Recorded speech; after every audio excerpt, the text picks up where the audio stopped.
Os la puedo contar en dos palabras: un patio y un trocito de cielo por donde a veces pasan una nube perdida y algún pájaro huyendo de sus alas. Era fusilamientos constantes y eso era terrible. En mi caso mucho más porque mi padre lo tenía penado a muerte. Muertos, cualquiera sabe. El primer juez militar que me condena a muerte me dice algo que resume toda la historia. Miguel, con la República habíais ido demasiado lejos y lo vamos a enterrar. Muchas veces lo pensaba yo, digo, pues para tenernos así más vale que nos habrían fusilado el primer día que nos cogieron, porque era un martirio aquello, todos los días pensando que si te pegan o no te pegan. Cosas que pasaban en el campo de los almendros. Bueno, primero, que no quedó ni una hoja, que nos las comimos todas. ¿Cuántos murieron? Eso no importa. Más gente, más de las cárceles. Vamos a sacarlos de la cárcel y llevarlos a trabajar. El trabajo era pico y pala. Ese era el trabajo. Uno de los elementos centrales de la actitud política del régimen fue la de negar a los perdedores la posibilidad de hablar de su derrota. Se acuñó una frase y se difundió mucho en España de aquellos tiempos: qué bonita es la ignorancia. Lo que nos iban no era transmitiendo historias, sino transmitiendo silencios, enigmas y la sensación de que había cosas ocultas por ahí. Se creó una falsa memoria del franquismo, una falsa memoria de lo que significó el régimen franquista para todas esas generaciones. El país de los perdedores quedó borrado del mapa, no existió. Lo que se hizo fue echar al olvido, voluntariamente, olvidar las querellas del pasado. Es un pacto entre ciudadanos, ¿no?, de amnesia, de olvido, para reconstruir un consenso democrático. Como si la sociedad tuviera un instinto de precaución que le hiciera tener muchísimo cuidado porque podría reabrir grandes heridas y desencadenar, pues nadie sabe qué grandes tormentas. Y de pronto pasa un tiempo, se descubre que ahora puede ser porque ya no se corre el riesgo de que se desencadene nada de esto, ¿no? Eso es lo que llamamos el instinto de riesgo cero. Hay como una especie de consenso general para que se abran las tumbas del pasado, metafóricamente y realmente, poderles dar nombre y apellido en la sepultura de la memoria y de la realidad.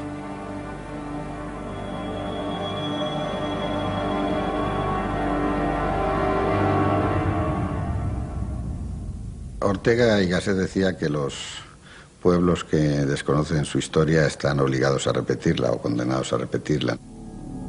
Hay viejos que dicen que este país necesita recuperar su memoria histórica, una memoria que solo pervive en su recuerdo y en infinidad de documentos ocultos durante décadas.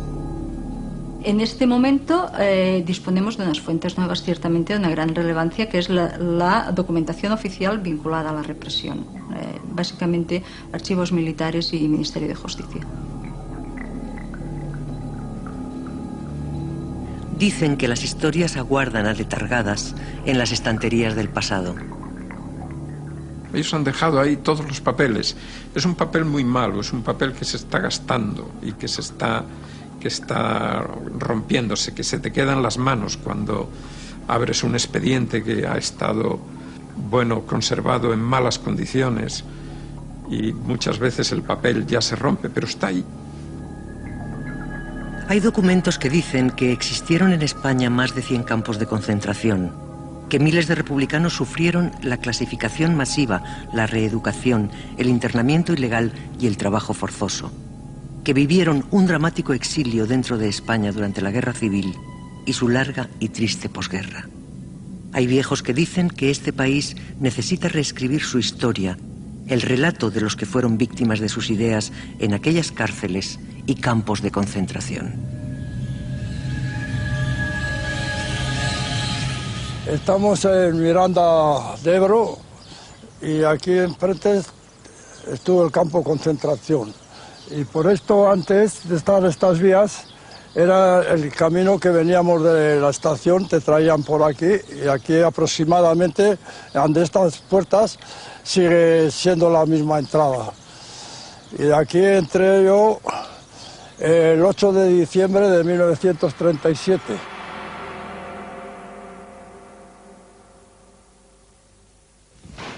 Hay viejos que dicen que el caos político y social que inundaba la República motivó el alzamiento militar del 18 de julio de 1936. Pero aquel golpe de Estado fracasó y se desencadenó una larga guerra civil fratricida que desenterró todos los odios y venganzas. Miles de ciudadanos se convirtieron en prisioneros de una guerra que sembró de muerte cada rincón de la geografía española. Aquí cuando calculo que estaríamos de 4.000, 4.500 igual personas aquí. Estábamos, ya te digo, estaba aquí toda la parte de Asturias, primero el País Vasco, luego Santander, luego Asturias.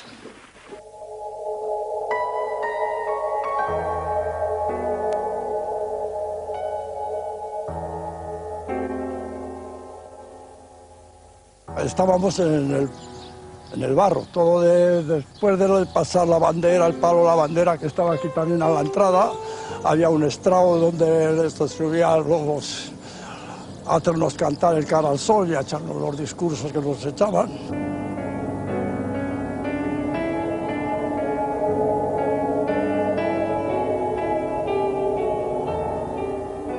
Y después nos hicieron, al lado de la ESO, nos hicieron hacer una capilla.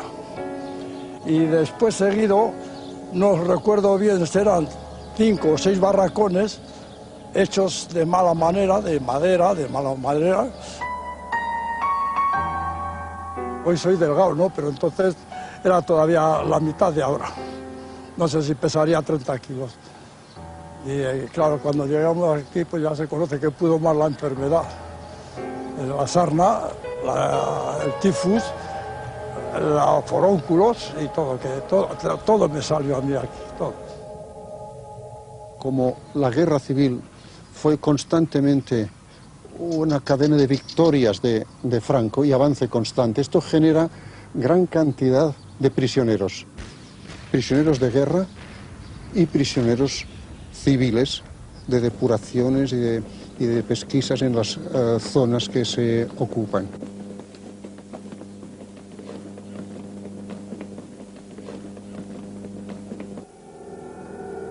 En 1937, más de 100.000 detenidos desconocían su destino hacinados en centros de reclusión. En julio, desde el cuartel del general Franco, se emitía el decreto de creación de la Inspección de Campos de Concentración de Prisioneros, un organismo militar para organizar el creciente número de campos de concentración. En España hubo como mínimo 100 campos de concentración. Estables, es decir, que dependiesen tanto de la Inspección de Campos de Concentración como de los cuerpos de ejército o de las divisiones orgánicas, he calculado 104 campos de concentración. El recuerdo más trágico que guardo yo es de la sed. La sed. O sea, yo creo que el hambre se resiste. Lo que no se resiste es la sed.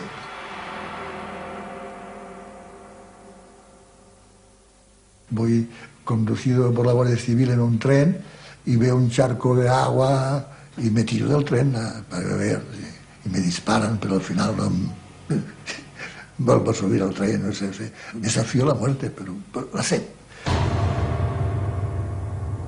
En los campos eran concentradas personas de todo tipo, de toda ideología y clase social.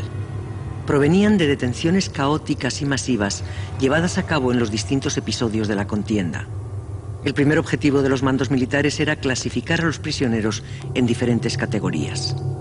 Los afectos al movimiento recobraban la libertad o regresaban al frente, engrosando las filas del Ejército Nacional. Los desafectos, en función del Código de Justicia Militar del momento, eran agrupados según la naturaleza de su culpa. El futuro del prisionero dependía de su clasificación. La finalidad es muy clara.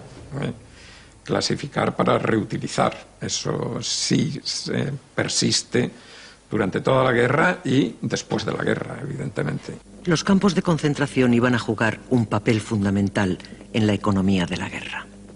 una economía de guerra en la cual es necesario, es tan importante a veces un prisionero en retaguardia trabajando, o haciendo fortificaciones o haciendo puentes, como un soldado en la primera línea de fuego.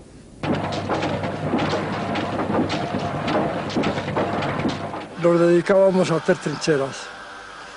Nos ponían entre medio de las dos líneas, allí te daban un pico y una pala, por un lado tenías a nuestros compañeros y por otro lado tenías a los nacionales, te ponían en el medio y salías allí y no sabías qué hacer, porque como si te ibas para un lado o para otro, los dos disparaban.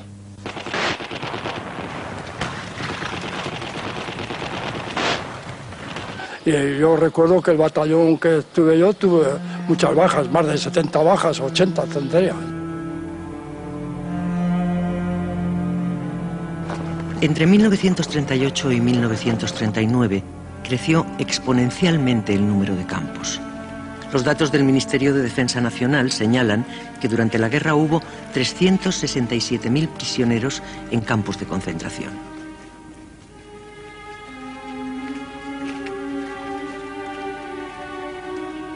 Los partes oficiales del ejército añadieron 140.000 detenidos durante la ofensiva final. El más de 500.000 de prisioneros en campos de concentración superaba la capacidad organizativa del Ejército Nacional. Pasaban meses entre la detención y la clasificación del preso. A mí me detuvieron en el puerto de Alicante porque se corrió la voz de que los que teníamos responsabilidades políticas fuéramos al puerto de Alicante, donde iban a venir barcos ingleses y franceses a recogernos, pero tristemente lo que llegaron fueron los barcos franquistas y la división Litorio, que entró en Alicante.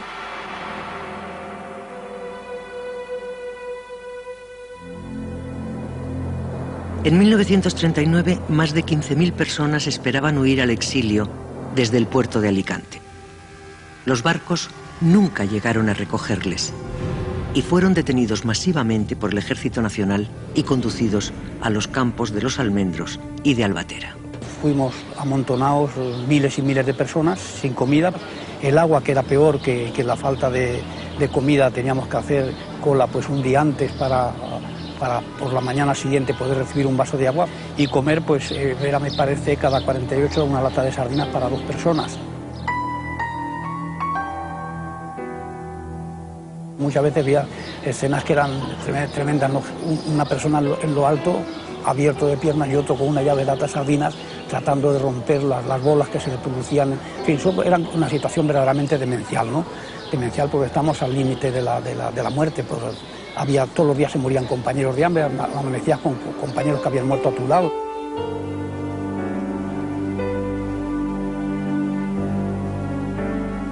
Yo conozco eso de una manera muy próxima porque mi primera mujer con mi hija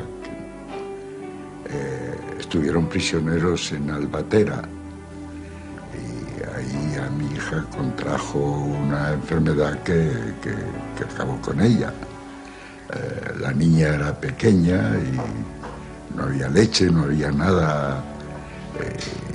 Las condiciones fueron realmente trágicas. Los prisioneros estaban sujetos teóricamente al Código de Justicia Militar y a los Convenios de Ginebra de 1929. Los campos durante la guerra son centros en los que ninguna ley funciona, ni siquiera las que había en aquel periodo.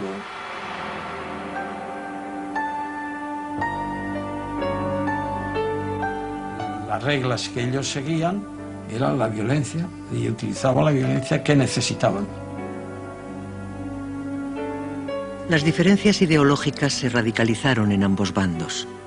Mientras en la zona republicana se iba a las barricadas, extremando principios libertarios y comunistas, en la zona nacional se esgrimía la defensa de valores religiosos y del pasado. Orden y tradición para eliminar las leyes democráticas establecidas durante la República. la República abole la pena de muerte. Y los primeros y los sublevados lo primero que hacen es reimplantar la pena de muerte en el Código Penal. En medio de la sangre y del horror que ocurre en los dos lados, estas cosas, claro, hay que decirlas y diferenciarlas claramente. A España se le presentó el dilema de conservar sus convencionalismos legales y perecer, o salvar a la nación, saltando por encima de ellos. La mayor parte de la represión estuvo en manos del poder y se hizo desde las instituciones o vinculado a las instituciones. Y esa es una diferencia esencial. Además, no fue un proceso espontáneo. Son bien conocidas las circulares del general Mola, aquella circular que ponía hay que sembrar el terror, hay que dejar una sensación de dominio utilizando una violencia para acabar con nuestros enemigos. Había una especie de desprecio casi racista de los generales africanistas frente al proletariado de la península, y así podrían traspasar todos sus odios africanos, o sea, los odios a la población colonial, a la clase obrera de la península. Lo interesante es la determinación de Franco, y evidentemente de su personal, de hacer una purga, o sea, una purificación de cada centímetro, de cada kilómetro cuadrado de territorio conquistado, y con lo cual Franco hace un esfuerzo de guerra lo más lento posible. España cumple en los momentos actuales su destino providencial. Como en otras épocas, derrama ahora su sangre en defensa de la civilización. El mundo, en un mañana próximo, comprenderá la magnitud del sacrificio y entonará sus cantos de agradecimiento. Ansia exterminadora, una ansia de liquidación. Había que liquidar, quemar, abatir, arramplar, destruir. En ningún momento quiso un rendimiento rápido de las fuerzas opuestas, que es lo que normalmente los grandes generales tipo Rommel, Napoleón, Alejandro el Magno, es lo que normalmente buscaban. Franco no, Franco nunca buscaba eso, lo que él buscaba era la aniquilación de la fuerza opuesta, porque lo que pretende Franco es preparar el terreno para un régimen eterno.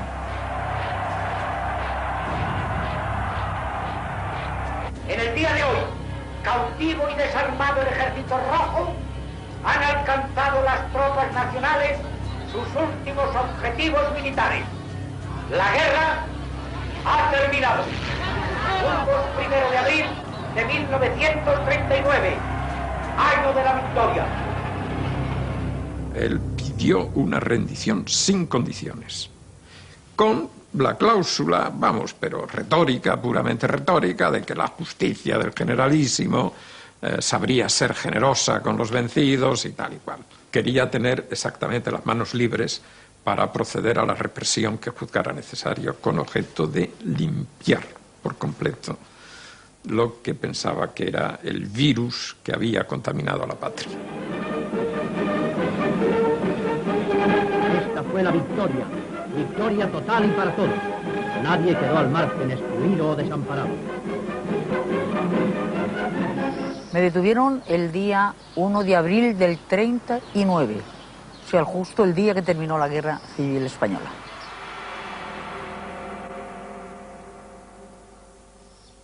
Y ese mismo día recibí la primera paliza. Al terminar la guerra, en el mismo mes de abril, ¿sabes? Y a mí me dan, en el mes de abril mismo, me dan una paliza terrible, una gente que yo no conocía de nada, ni ellos a mí.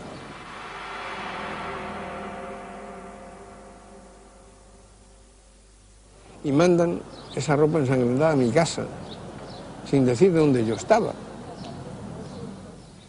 Los campos de concentración en la época de Franco no son una necesidad de la guerra, son una necesidad política para imponer un castigo a los que se han opuesto al régimen. Pero hay que recordar que el último campo de concentración se cierra el año 1962 y estamos hablando de un cuarto de siglo.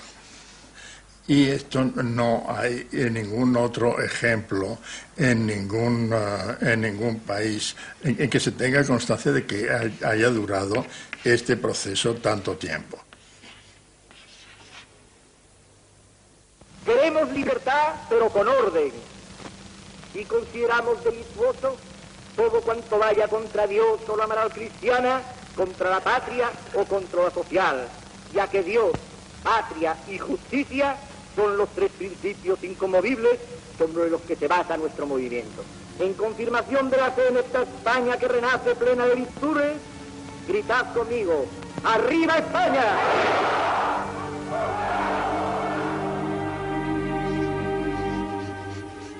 El caudillo orientaría un país obediente y hermético, unido en torno a valores de patria, religión y orden.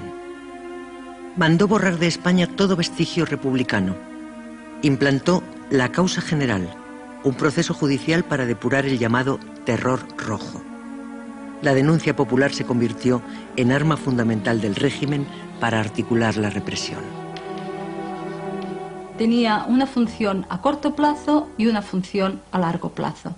A corto plazo se trataba de eliminar todos aquellos que fueran contrarios a su proyecto social y político. A largo plazo se trataba de doblegar, se trataba de someter al conjunto de la población. No se puede entender la permanencia del régimen franquista sin tener en cuenta la funcionalidad política de la represión. Los que habían perdido la guerra comenzaron también a perder la paz. Se administró lo que vino a llamarse la justicia al revés. Según el artículo 237 del Código de Justicia Militar, se castigaba por rebelión a los que habían permanecido leales al gobierno constitucional de la República.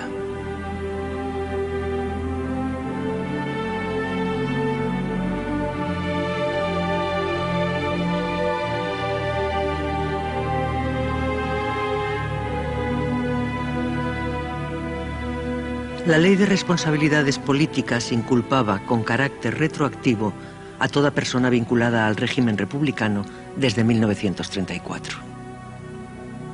Provincia por provincia hay un tribunal de responsabilidades políticas, donde se le da importancia pueblo por pueblo a tres personas: el alcalde, que normalmente es el jefe de falange, el jefe comandante de la Guardia Civil, que normalmente está en ese pueblo, y el cura.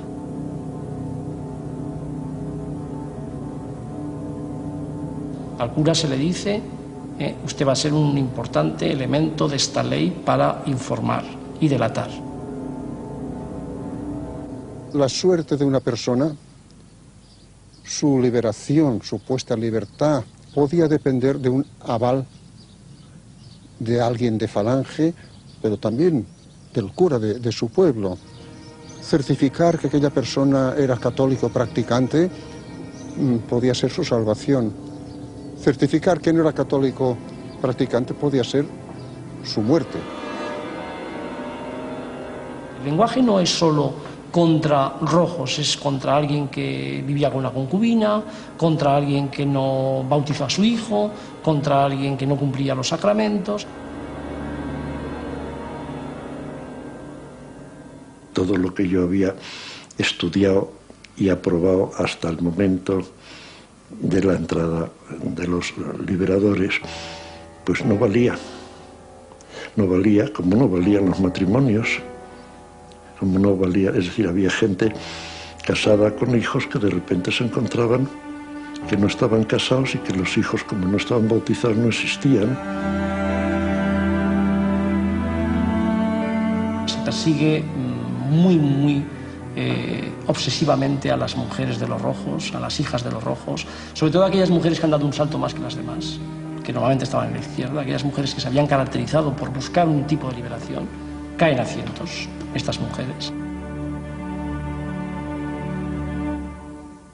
Yo estaba escondida por miedo a que yo había tenido una responsabilidad política durante la guerra y como las delaciones era el pan nuestro de cada día, tenía miedo que se me reconociera y me detuvieran.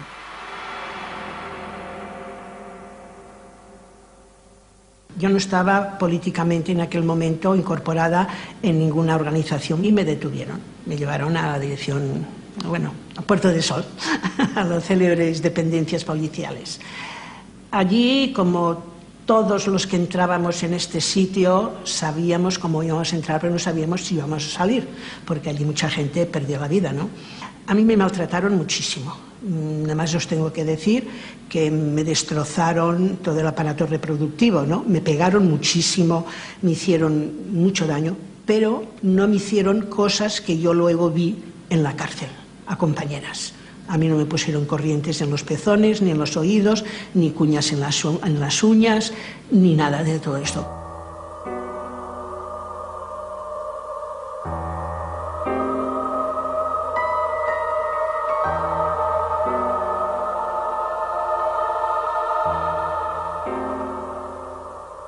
En Gobernación, nada más entrar, me ponen en una celda que está cercana en el sótano, donde está la guardia de policías.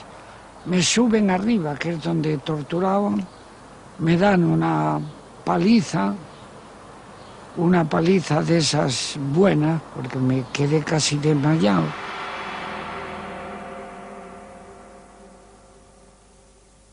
Y me ponen las esposas, cosa que duró 15 días con las esposas puestas atrás para que no descansaran. Por la noche me llamaban, otra vez palizas, a veces te ponían una careta antigás, pero era para cerrar, te cerraban eso y cuando ya estaba medio asfixiado te la destapaban y empezaban otra vez a dar palos y tal igual, para declarar dónde estaba la gente. Al entrar mi mujer a la frontera española, la está esperando allí la policía. La detienen con el hijo y la llevan presa también hasta Gobernación.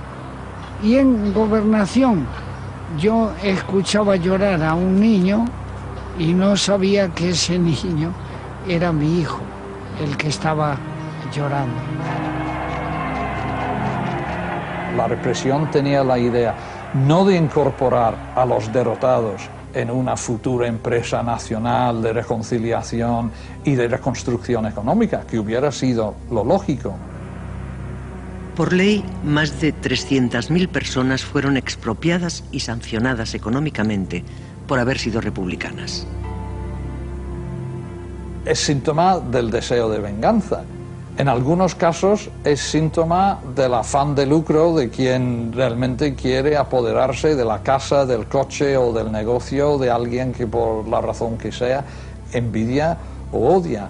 Y eso evidentemente las autoridades militares y falangistas en eso lo alientan. O sea, un ambiente de terror estatal pues evidentemente fomenta ese deseo de protegerse delatando a otro.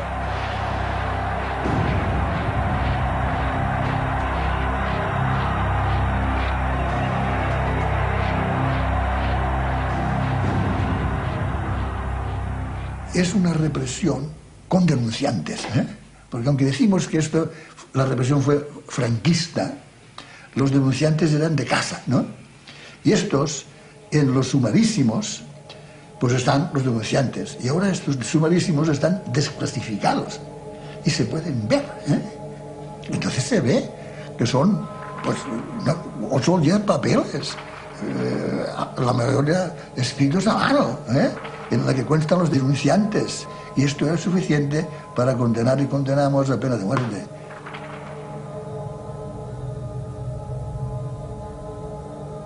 En la cárcel es cuando nos llamaban a consejo de guerra sumarísimo y el juez tenía la siguiente preparación, que era decir: con ustedes yo quisiera ser confidente, policía, juez, fiscal y piquete de ejecución. Así que diga lo que quiera, porque si total lo voy a matar igual. El fiscal me pide pena de muerte porque, claro, yo había dirigido un diario republicano y nosotros se nos condenaba por rebelión militar contra el alzamiento. Ellos se alzaron y nosotros nos rebelamos contra el alzamiento. Yo estoy condenado por rebelión militar por la rebelión contra el alzamiento. Eran juicios en dos turnos de 15, media hora. Y en aquella media hora apenas tenían tiempo el relator para leer las acusaciones, que eran acusaciones sin comprobar de nada, porque la denuncia era suficiente, no se comprobaba nada. Pasaba de todo. Incluso hay un caso en el cual el fiscal le pide reclusión perpetua y el defensor le pide pena de muerte. Y lo fusilan. O sea, la gente cree que les acusaban de delitos graves. No hacía falta. Solo hacía falta ganas de fusilarlos.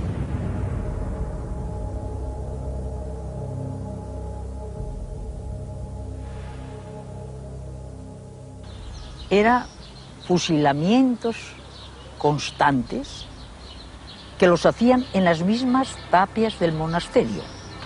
De manera que nosotros, desde la galería donde estábamos, escuchábamos la descarga y después sabíamos los que habían matado porque escuchábamos los tiros de gracia. Y eso era terrible. En mi caso, mucho más porque mi padre lo tenía penado a muerte. Yo no sabía si en ese momento mi padre era uno de los que había caído allí.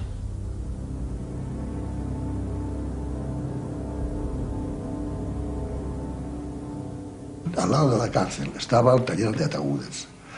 Entonces, como nosotros oíamos el repicar de los operarios, pues había técnicos ya, presos técnicos, que más o menos por el repicar de los operarios le decían, pues 10 ejecuciones.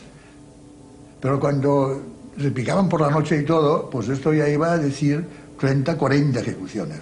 Y si estaban 3 días repicando, pues eran 3 días de 40 ejecuciones.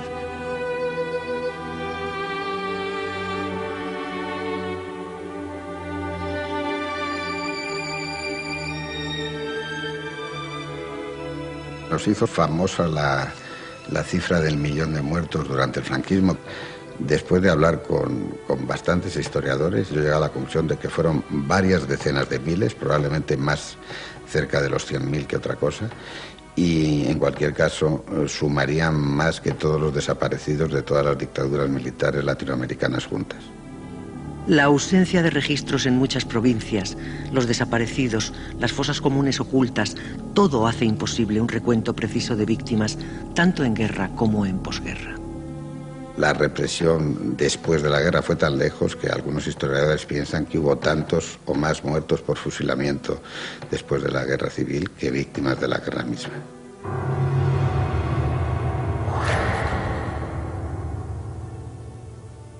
Por parte de Franco había la voluntad de exterminar físicamente a 2 generaciones de demócratas y de republicanos en este país, y hay que reconocer que hasta cierto punto lo consiguió.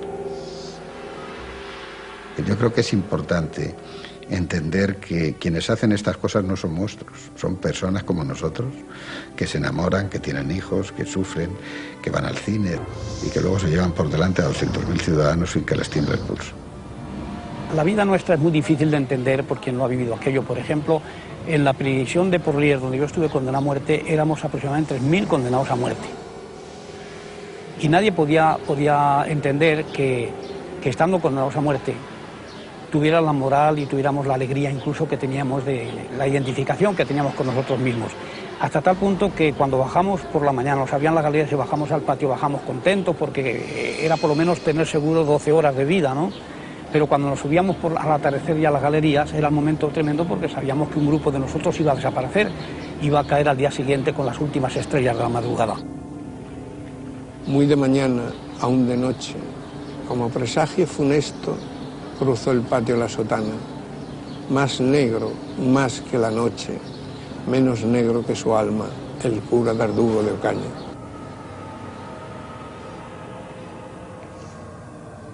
Este cura, un cura muy particular porque estaba tan identificado que era el que daba los tiros de gracia, no solamente el que, sino que daba los tiros de gracia. Hubo atrocidades republicanas en los primeros meses de la guerra en que sí que fueron matados clérigos y evidentemente eso provocaba un deseo de venganza en sus allegados, ¿no? Fueron cercanos a los 8.000, 7.000 y pico. Es la mayor hecatombe sufrida por la Iglesia Católica en toda la historia de España. En la zona republicana se persiguió obsesivamente a los católicos.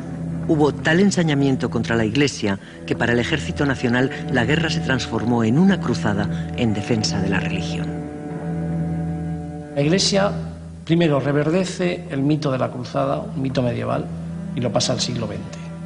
Un mito por el cual se puede matar en nombre de Dios. La Iglesia española ensalzó la figura del general Franco, convirtiéndole en un enviado de Dios hecho caudillo. Desempolvó conceptos medievales para acentuar la gloria de su triunfo. Le entregó la espada de la victoria y de su filo resurgió una moral antigua de fe, obediencia e inquisición. Le consagró como Mesías de la redención patriótica de los españoles. Justificó la guerra y la convirtió en la última cruzada del siglo XX. Era cruzada por esa defensa que se hacía de la fe en contra de este elemento extraño del ateísmo, vamos a llamarlo así, ¿no? Aunque ellos se llamaban comunistas, pero parece que pretendían raer de la tierra a la religión católica.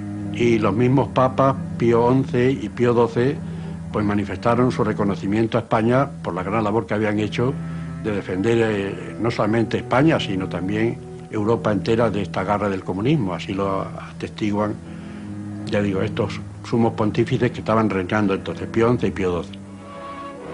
La esposa de su excelencia el jefe del Estado español y los marqueses de Villaverde se dirigen con su séquito y acompañantes a la biblioteca privada del Santo Padre para ser recibidos en audiencia por su santidad Pío XII. Así se renueva la fidelidad de nuestro pueblo a la silla pontificia y se pide la bendición para todos los españoles.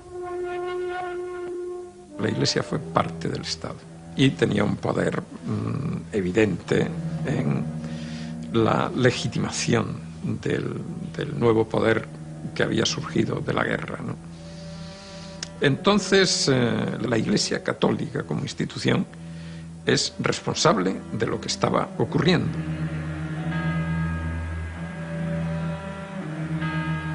Se introduce otro elemento que viene por la coalición que forman los militares con la Iglesia, que consiste, digamos, en la elaboración de un nuevo discurso en el que aparece la necesidad de reeducar, dominar al vencido y que pueda redimir el pecado colectivo en el que se ha caído. Nos formaron y ya te digo, estaríamos al pie de 4.000 y pico hombres ahí y uno por uno nos hizo pasar, desfilar y besar un Cristo que tenía allí, un muñeco. Para mí era un muñeco que tenía allí en una caja y besar aquello. Luego los echó la arenga pues de la cruzada, como se hacía la cruzada, todas las salvajadas que se les podía ocurrir a aquella gente en aquel tiempo. Porque en vez de buscar la paz, lo que hacían era querernos embelecer, querernos presentar, pero no podían. Cuando eran muchos, como es natural, siempre se sacaba un altar porque hay un privilegio en el clero castrense que se llama de altar portátil. Entonces, en estos campos de concentración que se hicieron, el capellán siempre estaba durante varias horas, o quizás toda la noche, con aquellos que iban a fusilar, ¿eh? Y por cierto que sufrieron mucho estos capellanes porque el papel y el trago que tenían era grande, ¿eh?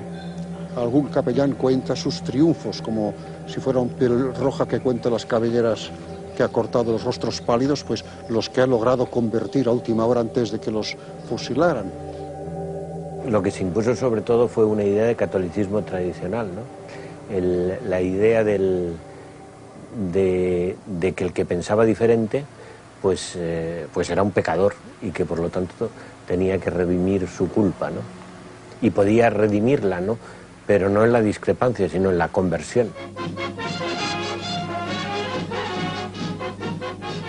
Y he aquí que la España de Franco abre sus granjas y cuarteles y habilita sus monasterios y castillos para alojar a estos hombres que fueron enemigos nuestros. Unos venían enfermos, heridos otros. Vais a presenciar no ya la vida que les conservó nuestra justicia, sino la vida que les rehace nuestra hermandad.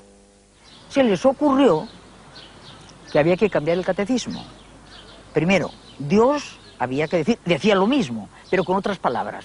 Y luego había que cambiar el quinto mandamiento, que era no matar, pero había que decir matar con justicia. Entonces, a las mujeres que no se sabían quién era Dios de otra manera, los sacerdotes eran tremendos. No se lo sabían y las pobres lloraban. Pero mujer, no te preocupes, si tú dilo como lo decías antes, si es igual, si quieres decir lo mismo. Es que el sacerdote me ha dicho que si no me lo aprendo como es ahora, no me va a gestionar la libertad condicional. Entonces las pobres se desesperaban. El objetivo fundamental es que lo que sale de la cárcel sea sustancialmente diferente de lo que entró. El precio para formar parte de la Nueva España es haber renunciado a su identidad, a lo más íntimo del ser humano. España ofrece más aún. España les ofrece a estos hombres la revalidación.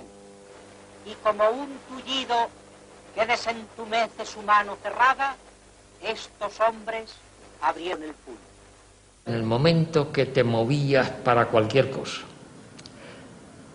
llegaban, venga, ponte de cara a la pared, alza el brazo y canta 50 veces el cara al sol.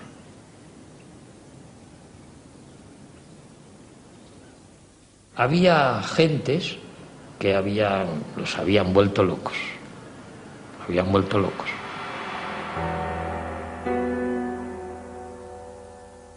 A base de aplicarles corrientes y tal, a estos los curaban tirándoles vestidos, cubos de agua encima. Y entonces los dejaban todo el día secándose como podía cada uno.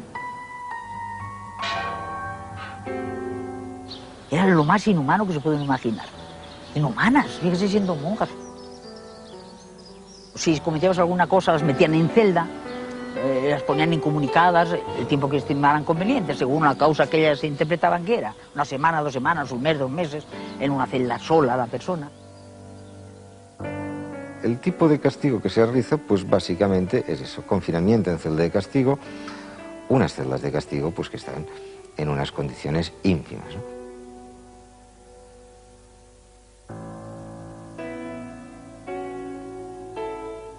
Yo, dentro de la celda de castigo, la única cosa que noté, que es perceptible y física, ¿no?, que pierdes la capacidad de hablar.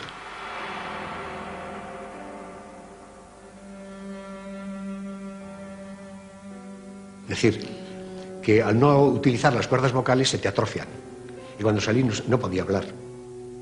Sin embargo, uno de los peores castigos para los presos no será exactamente lo contrario, lo que pueda pensarse, estar confinado en una celda, sino estar privado de la comunicación exterior.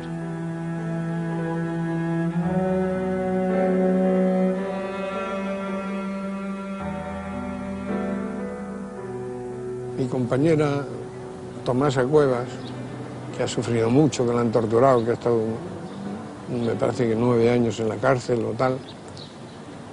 Tenemos una sola hija, Estrella, la dejamos en casa de mis padres cuando tenía 9 meses. Y la volví a ver una vez, un momento, cuando tenía 10 años. Y luego cuando vino a Burgos, con 17, para pedirme permiso para casarse. Cuando nosotros veíamos pasear a alguien solo por el patio, sabíamos que no era un hombre que estaba hundido, no era un hombre que se hubiera rendido, no, es que tenía problemas con la familia, porque la familia es el verdadero talón de Aquiles de los presos políticos. Saben cómo conseguir mayores entregas, mayores abnegaciones y mayores sometimientos de los presos, prometiéndoles una visita, prometiéndoles una carta. Es evidente que los funcionarios están aprovechándose de un sistema que ya de por sí está pervertido. Allí en la cárcel El tío sinvergüenza, a una le cogía las piernas, a la otra le tocaba el culo, y las que estábamos en la cola, a una las cogía por el pecho, a la otra para poner más para allá. Y yo, como estaba pendiente, con que me va a coger, digo, pero un momento, mire usted, a mí no me toca usted. Y sale el tío diciendo, pues ahora no ve usted a su marido.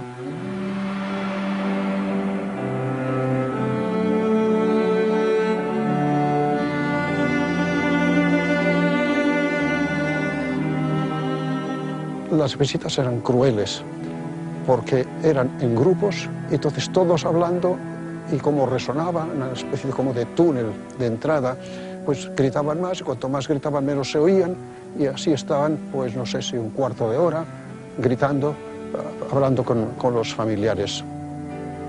Que tenía usted que hablar, no se enteraba usted de lo que hablaba, porque una reja con una tela metálica, y luego 1 metro de pasillo, y otra reja y otra tela metálica donde están ellos. Aquello así, porque entrábamos a montones, tenía usted que hablar a voces, no se enteraba usted la mitad de las veces. El verlo, otra cosa no era. Toda la semana iba a llevarle la comida y la ropa. Lo que yo podía llevarle porque le daban 2 boniatos, uno por la mañana y otro por la noche. Era lo que comía. No hay duda que las mujeres lo pasamos mucho peor que los hombres. Los hombres tuvieron unas madrinas y nosotras no tuvimos padrinos. Las mujeres pues estábamos en los penales y nos arreglábamos como podíamos, pero los hombres tenían o sus mujeres en el pie de la cárcel, o sus madres, o sus hermanas. Aparte, ibas envejeciendo. Tú habías entrado joven y, claro, los años iban pasando. Y si tenías 20 o 21 años, eran uno, otro y otro, hasta que llegabas, pues yo había pasado de los 30.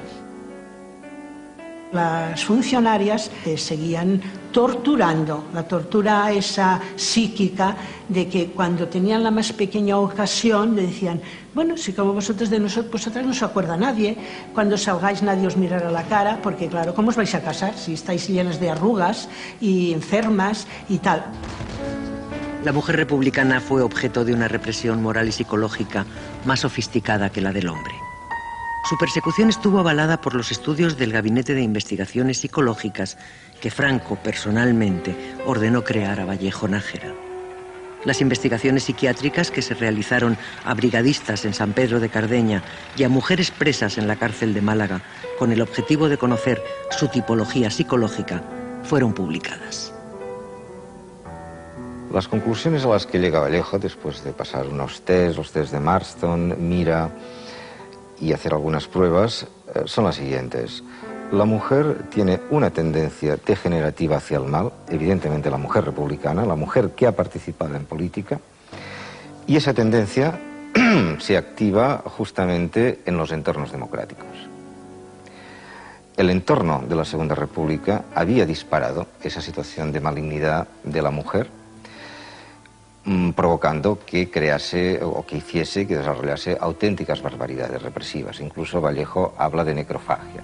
La conclusión es de que esa situación puede ser salvada, porque el problema, dice Vallejo, no es genético, sino que es del entorno democrático.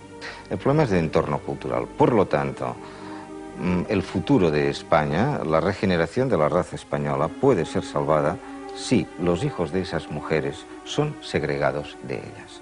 Y por tanto, construye la tesis de la segregación total. Y eso es lo que, aunque parezca atroz, realmente sucederá. Y además, las cifras no son pequeñas. En 1943, en esa situación se hallan 9.000 y pico de niños y niñas. Pero es que al año siguiente, en 1944, esa cifra ha aumentado a 12.000.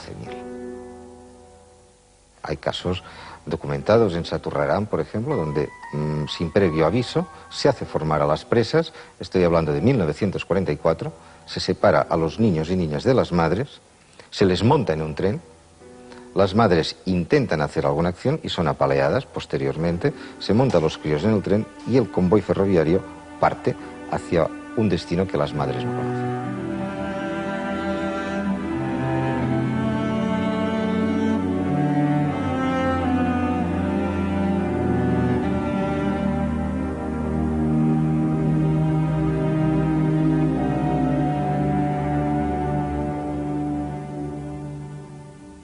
Por encima de todo, nosotras estábamos imbuidas de que debíamos de demostrar a la prisión que éramos personas que conservábamos en todo momento nuestras ideas y nuestra dignidad.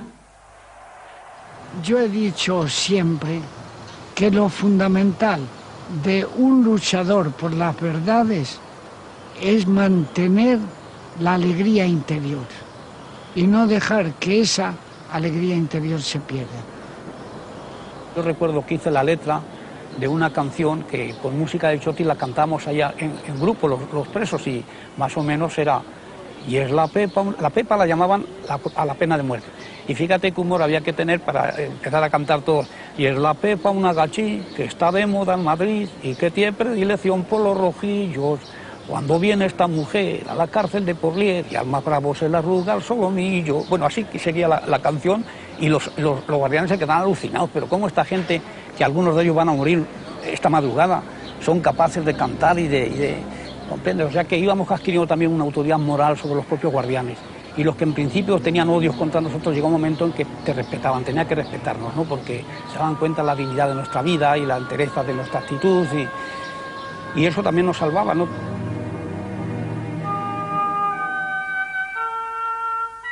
Hasta 1945, Franco no dictaría un indulto para los delitos cometidos durante la guerra. A partir de entonces, permanecerían en prisión solo los detenidos en posguerra. La única esperanza que podíamos tener nosotros era que Hitler fuera derrotado, los alemanes derrotados. Porque mientras duró la guerra mundial, siempre nosotras pensábamos que íbamos a salir liberadas, que nos liberarían, que aquellas condenas no las cumpliríamos. No era una esperanza, era una seguridad. Franco, aliado de Hitler, no podía sobrevivir a la derrota del nazismo. Algunos lo han llamado la noche negra del franquismo, el momento en que hay auténticos brotes de temor entre los franquistas, que piensan que podría ser el final y además que podría ser la venganza de los reprimidos. En el año 45, efectivamente, hubo grandes probabilidades de restablecer la monarquía. Es cuando se empezó a trabajar en el pacto entre el socialismo en el exilio, que era Indalecio Prieto, y la derecha en el exilio, la CEDA en el exilio, que era Gil Robles, y se terminó por llegar al pacto San Juan de Luz. Sin embargo, el pacto naufragó. La hipotética implantación de una monarquía democrática en España hizo temer a las potencias aliadas un posible regreso del comunismo.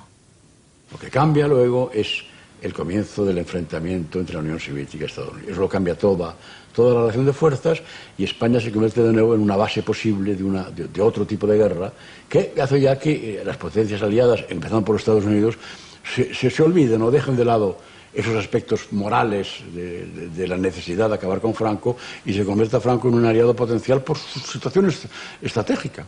La Guerra Fría, en contra de la esperanza republicana, consolidó la permanencia del régimen franquista.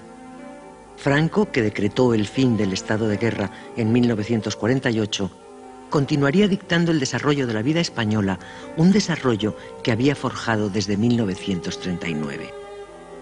La dictadura, sin apenas recursos económicos, había tenido que levantar una España destruida tras la guerra civil y había inventado fórmulas para sacar de la miseria un país devastado tras la contienda. En las cárceles y campos de concentración, el régimen había encontrado en la población presa una enorme bolsa de trabajadores con infinidad de profesiones y aptitudes. La invención del sacerdote jesuita Pérez del Pulgar, inspirando la creación del patronato de Nuestra Señora de la Merced para la redención de penas por el trabajo, fue la clave para rentabilizar el enorme caudal de mano de obra reclusa. Se les hace una ficha con su nombre, con sus apellidos, con la familia que tienen, pero sobre todo se les hace una ficha laboral, en qué trabajaban, qué categoría tenían, para qué empresa habían prestado servicios.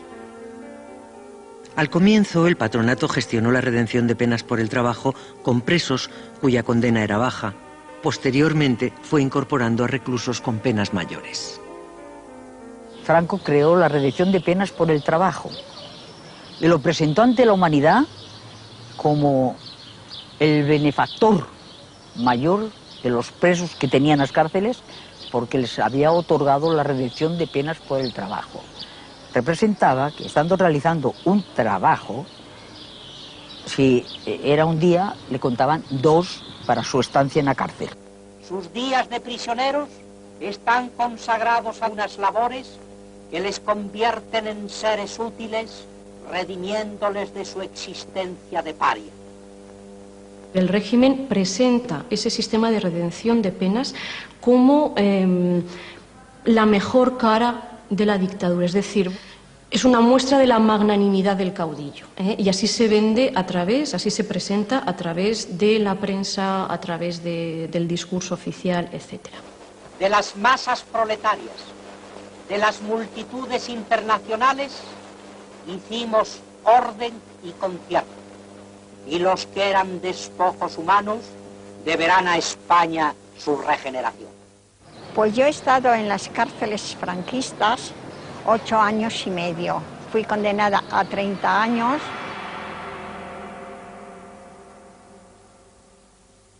Y algo que me hizo mucha impresión al entrar en la cárcel de Ventas, y era un letrero que había que decía: la seriedad de un banco, la disciplina de un cuartel y la caridad de un convento.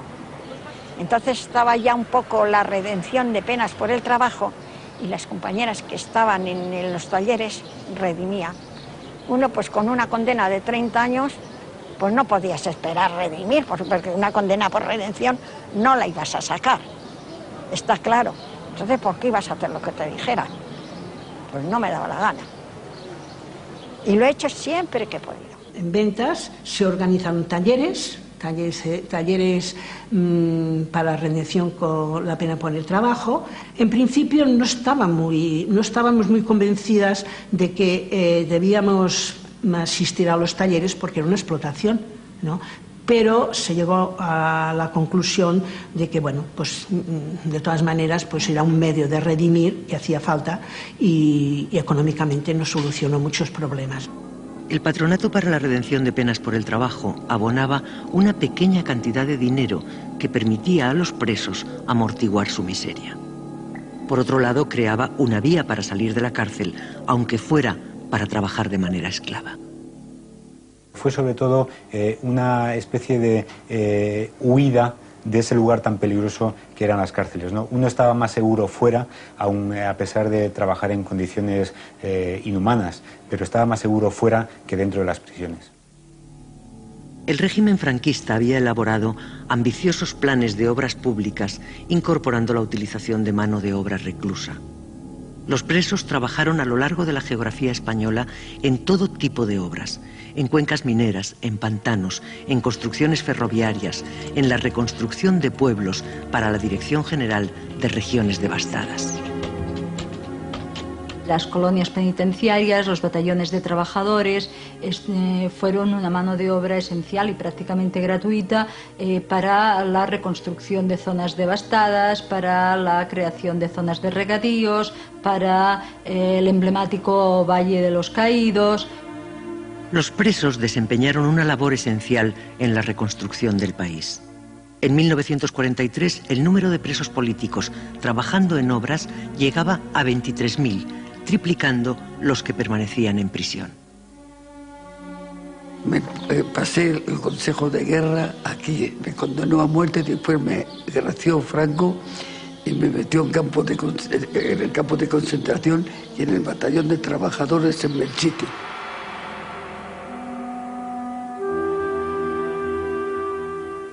Y como nos decían, vosotros habéis destruido Belchite y ahora lo tenéis que reconstruir. Y nosotros no hemos destruido. Son ellos que tenían más cañones y más aviones que nosotros, que lo han hecho. Se reconstruyeron los pueblos más emblemáticos que la guerra había arrasado. Desde el balcón de la Casa Consistorial, el jefe del Estado pronuncia un discurso evocando la lucha creadora, de la que es un símbolo el bello Brunete resucitado. En la Sierra de Guadarrama se trabaja en las obras del Monumento Nacional a los Caídos, que será erigido en aquel lugar por decisión personal de Franco. Conversa el jefe del Estado con los trabajadores que viven en el valle formando colonia. Dormíamos en un barracón que habían hecho de madera el ejército.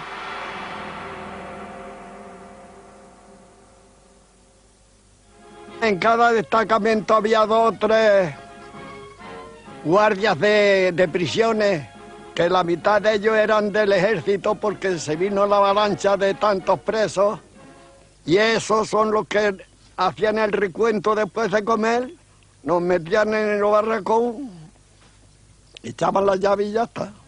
Son unos 80.000 metros cúbicos de piedra los que es forzoso extraer todavía para la terminación total de esta obra.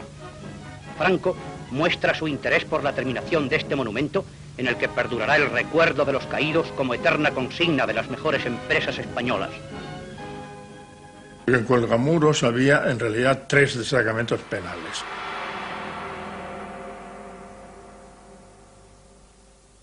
El que estaba construyendo el monasterio, que es en el que yo estaba, el otro que estaba horadando la cripta, y el tercero estaba construyendo la calzada, la carretera de acceso y de circulación al monasterio.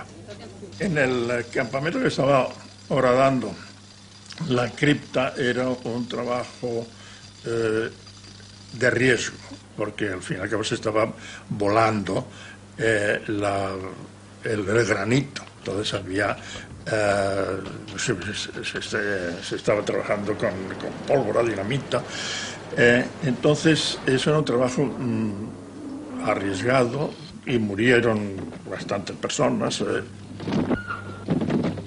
Y se trabajaba mucho, mucho.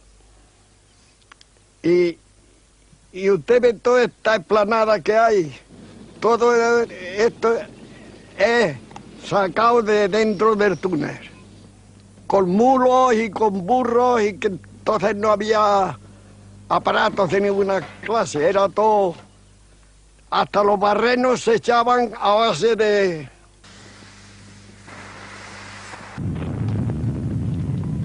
Y salían las criaturas de ahí, salían igual que si lo hubieran metido en eso de yeso.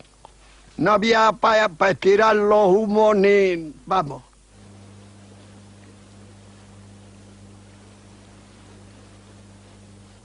Nos encontramos en la posguerra a presos, miles de presos trabajando para la construcción de más de 30 embalses y canales de riego y saltos de agua, saltos de electricidad, los más importantes de la época.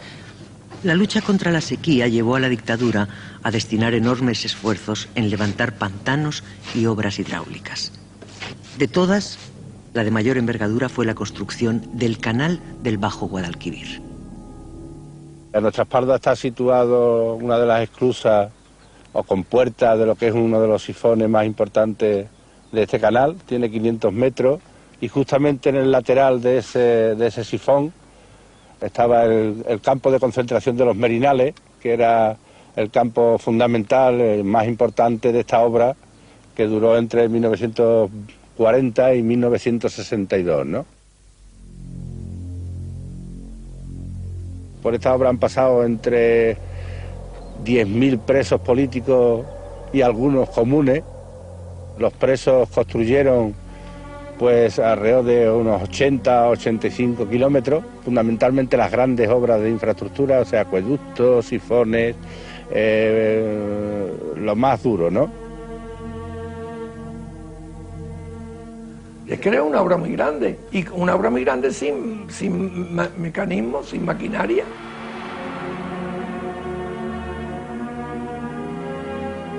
Fue de esclavos la cuestión, se puede decir que fue de una esclavitud moderna. Yo muchas veces nos preguntamos, creo que todos ustedes habrán preguntado, ¿cómo harían las pirámides de Egipto?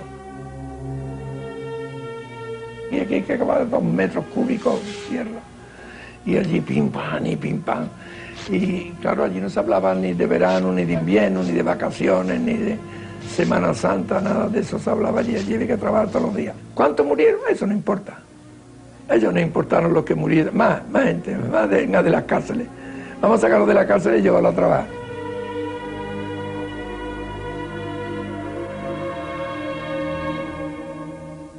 Los grandes terratenientes aprovechan la coyuntura y empiezan a marcha forzada la construcción de este canal, que llega a poner 80.000 hectáreas en regadío. Logran que en algunos casos sus terrenos se revaloricen hasta en un 400, en un 500%. El régimen había conseguido articular un sistema para rentabilizar a la población reclusa. Los datos muestran que el alquiler de presos a las empresas reportó un beneficio al Estado, calculado a la baja, en torno a los 610 millones de euros de hoy. Lo que prevalecía era hacer negocio tanto público, el Estado, con el alquiler de los presos, como las empresas privadas, que naturalmente estaban relacionadas con el Estado.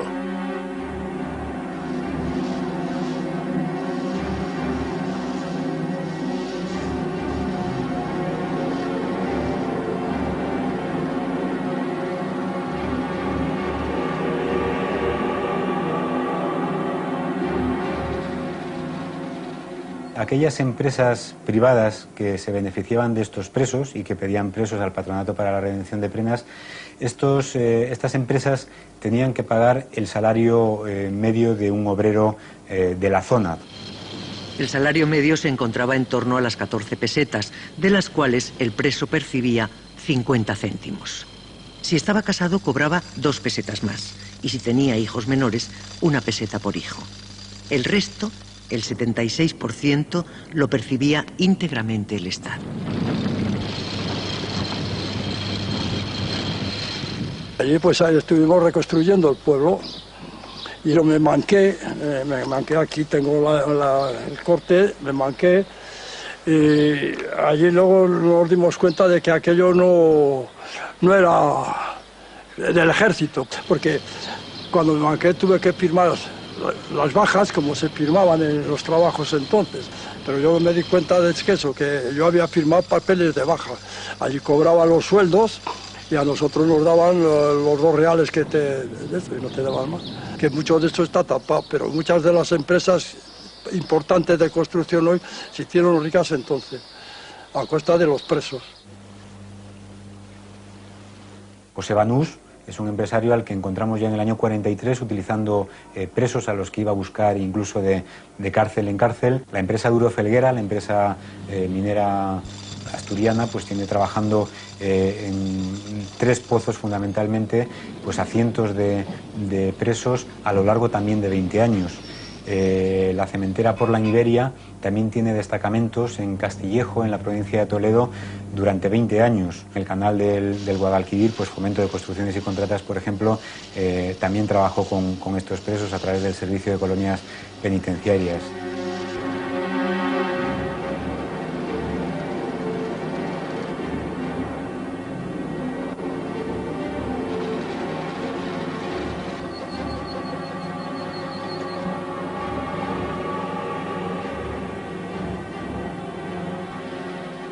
Una de las claves de por qué los empresarios privados pedían a estos hombres es que estaban a disposición las 24 horas del día y todos los días de la semana.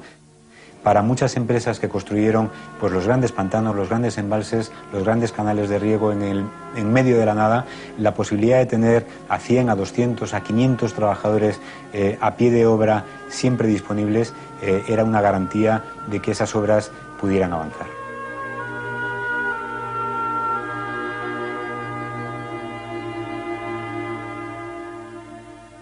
Muchas veces las empresas pedían obreros o pedían picadores y lo que les llegaban pues eran oficiales o incluso ingenieros, con lo cual estaban contratando a obreros muy cualificados o a trabajadores muy cualificados por el precio de un obrero no cualificado.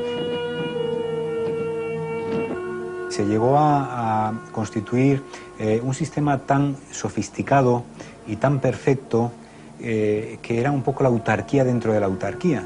Los presos comían en platos de metal, con cubiertos de metal que se fabricaban en el taller de metalistería de la prisión del Dueso. Los presos, los funcionarios de prisiones, los militares vestían uniformes que se confeccionaban en los talleres penitenciarios de mujeres, pues de Ventas o de Saturrarán. Es decir, nos encontramos con un sistema absolutamente perfecto en donde hasta el cemento que se utilizaba para construir las obras que hacían los presos era cemento que se fabricaba en empresas en donde trabajaban destacamentos penitenciarios de presos. Es así que el sistema fue desde luego de una sofisticación y de una perfección absoluta. Madrid se restaura y embellece merced a la labor conjunta del Ministerio de Obras Públicas y del Ayuntamiento de la capital. 701 viviendas resumen la labor realizada últimamente en Madrid por regiones devastadas para aliviar el problema del alojamiento. En el 20º aniversario de la Victoria Nacional se inaugura la Gran Basílica de la Santa Cruz del Valle de los Caídos, que, como se afirmó en el decreto fundacional, tiene la grandeza de los monumentos antiguos que pueden desafiar al tiempo y al olvido. Otras viviendas se levantan en las inmediaciones del puente de Praga, junto a la autopista de Toledo, con un total de 72. El desarrollo de la economía española ya en los 60 apenas recibió mano de obra reclusa. Los sucesivos indultos del caudillo fueron permitiendo que la mayor parte de los presos políticos saliera en libertad. Lo más difícil para mí ha sido la libertad, porque yo en la cárcel, con 23 años ahí, sabía vivir. Era como mi hábitat natural. Yo hubiera aguantado allí 100 años más. Era como una piedra más de la prisión. Lo que no estaba preparado era para la libertad, no estaba preparado para la vida. Estaba como si estuviera flotando. Me parecían las calles, yo la conocía en Madrid, yo había estado antes, ¿no? Me parecía la gente diferente, que andaban diferente, vestían diferente. Y yo estaba que no me centraba. La salida de la cárcel es muy bonita, es muy hermosa, pero es muy dura. Primero, porque sales, y como diría yo, así como una cosa muy etérea que sale nada más, pero que lo demás queda allí dentro. Todo lo demás queda allí. Has vivido muchos años con todas aquellas compañías, con toda aquella vida, con todo aquello. Entonces no es fácil de ligar, que sales y... Y cuando salí yo tuve que caminar a tientas como si hubieran parachutado en un planeta extraño. Los ojos se me volvieron rojos, que preocupó a los médicos, lo investigaron mucho, porque cuando yo salía al campo me mareaba. Es decir, si yo estaba en la casa, pues estaba tranquilo. Incluso en las calles, que si había edificios altos delante de mí, también estaba tranquilo. Pero si salía al campo, que es lo que más deseaba, tener horizontes abiertos, pues me mareaba por completo, como si me pusiera una gafa que no fuera mía. Y es que en la cárcel no había perspectiva. Yo no sabía comer con tenedor ni cuchillo, porque eran 16 años, que nada más era la cuchara. No sabía comer, no tenía soltura. Tenía que buscar un trabajo en que yo pudiera trabajar, no depender de los demás. Yo tenía 37 años, solamente sabía coser. Coser, yo no tenía ninguna preparación, ningún título, no tenía estudios. ¿Y quién te da trabajo en la calle? Si necesitaba lo primero un aval de Falange y otro de la iglesia. Si has estado en la cárcel, ¿te irían a dar unos avales? ¿Cómo tenías que solucionarte la vida? Era durísimo, muy duro, sí. La dictadura permaneció en España mientras Franco estuvo vivo. El dictador había atado la continuidad del régimen, designando como sucesor a Juan Carlos de Borbón. Mantuvo la dureza de la represión incluso en los últimos días de su vida. Hubo fusilamientos hasta septiembre de 1975. Franco desoyó el clamor de diferentes sectores sociales que pedían el final del régimen y el retorno a un sistema de libertades. El anciano caudillo vio hasta el final una España sometida al poder de su dictadura. Españoles, Franco ha muerto. A partir de 1975, la muerte del caudillo abría en España un difícil tránsito de la dictadura a la democracia. Había mucho miedo de los franquistas a que se ejerciera un proceso de responsabilidades, que se reclamaran desde responsabilidades penales hasta bienes o propiedades, ¿no? Pero había mucho miedo también por parte de la izquierda y de la oposición democrática, miedo a la intervención del ejército, miedo a un aumento de la represión, miedo, sino a una guerra civil nueva, a una nueva confrontación formidable, llena de terrorismo, de muertes, de tensiones y de empobrecimiento. Las fuerzas políticas, de una manera muy especial la oposición democrática, comprendieron que era necesario hacer un pacto con las fuerzas que habían gobernado hasta entonces España. Y hubo la fortuna de que el rey pues nombró a un jefe de gobierno que desde dentro del sistema franquista se alineó con la democratización de la vida española y facilitó y contribuyó a que el pacto fuera posible, en el que personas que estaban al frente de partidos tan complicados como eran el Partido Comunista se dieron cuenta que no había otro camino. Nosotros hicimos muchas concesiones, es verdad, claro, pero eran concesiones teóricas, porque en la práctica hace concesiones aquel que tiene con qué hacerlas. Se ha venido a llamar el Pacto del Olvido. Evidentemente hay muchos políticos, entre ellos Felipe González, Santiago Carrillo y otros muchos, que pensaron que lo prudente para conseguir un bien mayor, que era la democracia, que era prudente no husmear en todas esas cosas. Y en este sentido sí que hubo Pacto del Olvido, y yo creo que era un pacto necesario. Dicen que con la ley de amnistía de 1977 se hizo borrón y cuenta nueva. Por un lado se indultaron los delitos de terrorismo, por otro, la ley exculpó de toda responsabilidad penal los delitos cometidos por la represión franquista durante los 40 años de dictadura. Las víctimas de la represión aceptaron silencio a cambio de democracia.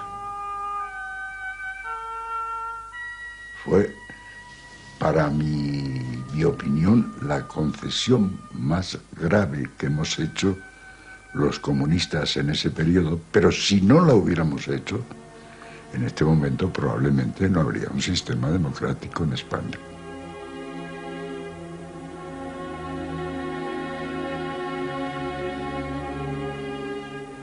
La transición y la Constitución se hizo así, diciendo, bueno, yo renuncio a parte de mi diario, y usted también, y estamos todos descontentos porque esta Constitución nos reúne todo lo que cada uno quiere, pero ¿para qué es esto?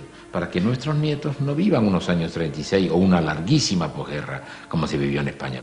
Hay viejos que dicen que tal vez el silencio en la transición fue necesario, que había que esperar hasta el 20 de noviembre de 2002 para que el Congreso de los Diputados condenase el golpe de Estado contra el gobierno democrático de la República. Hoy queremos sacar del debate político este tema. Ponerle fin.